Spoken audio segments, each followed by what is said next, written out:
All right, well, welcome back.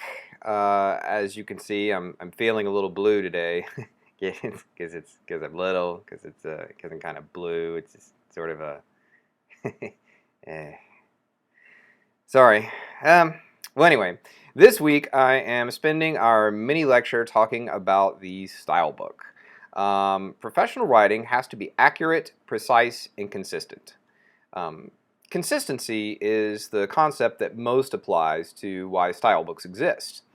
In this class, we're going to use the Associated Press style book, which is commonly used in media organizations, especially for organizations that deal with news and journalism.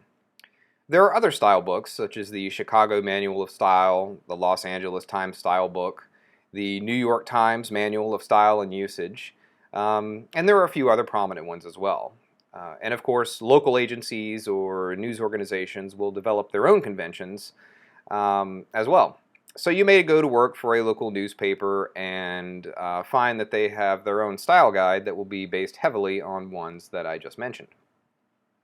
In fact, many large companies will have similar types of guides. I once worked for a large corporation that owned Olive Garden, and Olive Garden even had a style book for corporate employees that defined terms and specified how to use certain corporate lingo contextually when writing about the company. So, if it's good enough for pasta peddlers, then it ought to be good enough for media professionals. Style books are usually policed by an organization's editor. He or she will be the final say on whether or not you can use conventions such as 8 o'clock, or 8 a.m., or 8 o'clock a.m., and so on. When you're not sure about how to write it, look at the style book. That's really the general rule as far as how all that goes. So I want to go over a few brief conventions that most style books will tell you. The first one relates to using jargon in your writing. Jargon is specialized language, and it is most typically utilized in professional settings. So if you're writing about a profession, you have to be careful not to use jargon that the average reader is not going to understand. For instance, if you're writing about blood pressure, you may want to be careful not to use terms such as isolated systolic hypertension, as much of the audience may not know what that means.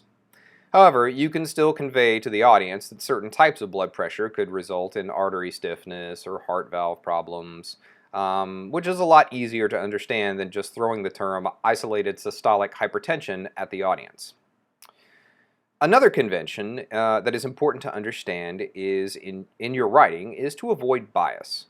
Unfortunately, this is something that modern-day media does not adhere to very well. For instance, you can watch a story about Barack Obama's statements on CNN, then watch coverage on Fox News, and you'll get two very different takes on his statements. Fox tends to attack his messages, while many other news outlets will either praise him, or in rare cases they will appear to defend or perhaps even be indifferent to his statements. Classic journalism is supposed to be free from bias. Therefore, opinions or language which suggest favor or disfavor about any given subject is supposed to be kept out of news stories. For this class, it will be better if you could practice this type of classic style of journalism and stick with discussing facts rather than offering opinions of them. Well, that's all for this week. Be sure to complete all of your assignments for this module, and we will chat again soon. In the meantime, I'm just going to sit here and wiggle my tail for a minute.